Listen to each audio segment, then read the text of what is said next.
I looked high, I looked low, I looked everywhere because I wanted to find the top 3 tips that beekeepers consistently give to newbies, people that are just getting started with the hobby, scoured beekeeping. Join me today and I'm going to share these 3 essential tips plus one bonus tip at the very end. Coming up. Don't fly solo. Here's the journey of this video. I wanted to come up with what are the most 3 important tips that I would give to beekeepers. I mean, I have my 3 tips, but there's a lot of people that have given tips for new beekeepers. And so I thought, well, let me go ahead and look at some of those other tips for you. And that was going okay, but it was taking a lot of time.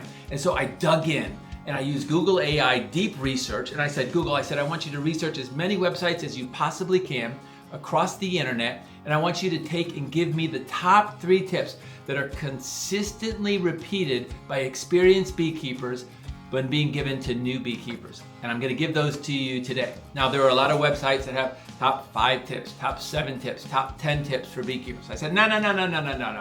I want just the top 3 tips. That's all that I want. And what I found consistently was it didn't have anything to do with equipment. It didn't have anything to do with whether you bought this breed of bee or that breed of bee. None of that stuff really was in the top 3 for any of the major websites that I researched for this video project.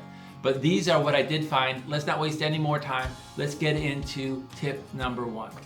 The number 1 tip that beekeepers consistently gave as the most important tip for new beekeepers is this: don't fly solo. Don't try to do this by yourself. Now, you may not have any choice, and I get it. And there's people like YouTube videos where you can continue to learn and grow. But they said for most people, if you can find somebody to help you in your beekeeping journey, do it. Join a beekeeping club. Find a beekeeping mentor. Find somebody local that can give you some local knowledge. I personally know how important this is because I've kept bees in 2 different regions of the United States. As a child growing up with my dad, I kept bees in Vermont, and now as an adult, I keep bees in South Carolina. And I have learned how valuable local knowledge is because when I tried to apply some of the things that I was doing in Vermont down here to the south, they didn't apply. And I had never even heard of stuff like a summer dearth that we have here in South Carolina, which is of great value in hands-on experience. You can watch a bunch of YouTube videos, but until you actually stick your hands inside of a beehive and until you actually get stung a few times, you really can't call yourself a beekeeper. Having somebody kind of walk you through those first steps when you're kind of intimidated and don't really know what to do, am I being too rough, am I going too fast, am I going too slow, that local knowledge and that hands-on experience is going to be just super valuable to you. So tip number 1, don't fly solo. You ready for tip number 2? Here we go. Focus on bee health your first year. Again, don't worry about equipment. Don't worry about if your bees are pointed to the south or if they're pointed to the north, if they're in the sun or if they're in the shade or if they're in the woods or if they're on top of a skyscraper. Like those things you can tweak as you go along. But if you don't understand bee health, then you're probably not going to be all that successful. So what does that mean? It meant a couple of things. Number 1, bee nutrition. Bees are living things, and like all living things, they have basic nutritional requirements. And if the bees are not healthy, they're not going to reproduce, they're not going to be strong, and ultimately, they're not going to make much honey. So there's 2 things that your bees have to have.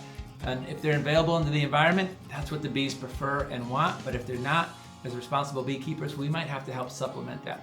That is pollen as a protein source, and that is nectar or sugar water as a carbohydrate source for your bees. And then the second thing that they consistently said about focusing on bee health was this: know your pests. Know your small hive beetle. Know your wax moth. Know what American foul brood looks like, or smells like, I should say.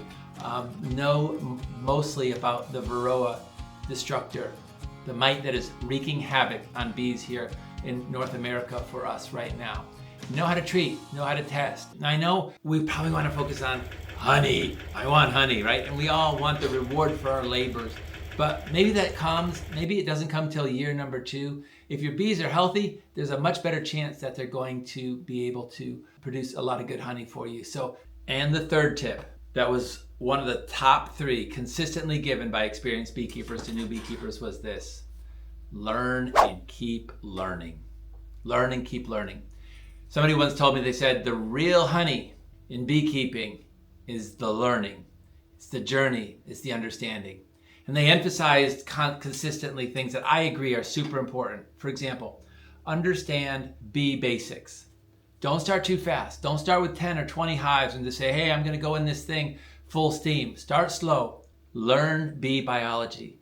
How a bee grows from an egg to a larva to a pupae to a nurse bee to an adult bee. Know the difference between a spring bee and a fall or winter bee. Understand the biological system that is inside of a hive. How is a queen produced? What is the role of a queen? What are the role of drones? What are the role of worker bees at different stages of their life? How is wax made? How do bees produce honey? How do bees store pollen? What is bee bread? All of those essential things. Learn and just keep learning. Now, the purpose of this video is not to teach you those things, but to give you the best 3 tips that are across the internet. Know how to open a hive. Know how to properly smoke a hive. Know how to read a frame. Learn these things. I'm getting to the most important tip that I think you need to know as you get started in beekeeping. And if this is your first year and you're just about to jump in, I want to encourage you with this one last tip today before I go. And it's simply this. Ready? Have fun. Have fun. Enjoy beekeeping. Yeah, there's a lot to learn, and there's a learning curve to it. Learning curve sometimes can be steep, especially when things don't go right. But have fun. Enjoy the journey. There's going to be ups and there's going to be downs.